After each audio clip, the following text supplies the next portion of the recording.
គោលបំណងសំខាន់សម្រាប់សាទរកម្ពុជានេះគឺគាស់រំលើងទៅលើប្រពៃណីក៏ដូចជាម្ហូបអាហារតាមតំបន់ក៏ដូចជាទំនៀមទម្លាប់ដូចជាទីមងស្គរអីគឺយើងធ្វើឡើងដើម្បីបញ្ញាក់អារម្មណ៍ក៏ដូចជាបំហាញទៅពិភពលោកភ្ញៀវទេសចរដើម្បីបានមកថ្ងៃឆ្លងឆ្នាំនៅប្រទេសយើងបានឃើញថាប្រទេសយើងគឺមានវប្បធម៌ជាច្រើនដែលថាសាទរកម្ពុជាទិញមងចំនួន200ទិញមងយៈនេះសម្រាប់ទទួលឆ្នាំថ្មីនឹងធ្វើឲ្យ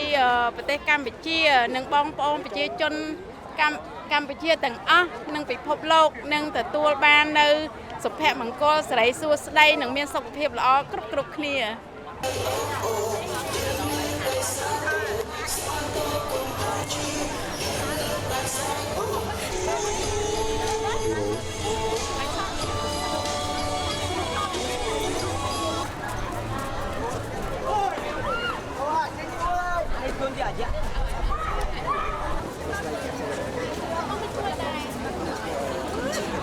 អូយពេញចិត្តយ៉ាក់មែនតើជូតតាជូតដែរធ្វើតបតៃមុខដូចមែនតើណាអូនពេញចិត្តហ្មង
dạng là khao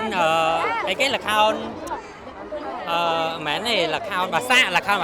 ចម្រងចម្រើនទាំងអស់បងគ្រប់វិស័យគ្រប់និយាយទៅគ្រប់វិស័យទាំងអស់ឲ្យនៃប្រទេសកម្ពុជាយើងគឺជាមកគេនៅលើឆាកអន្តរជាតិ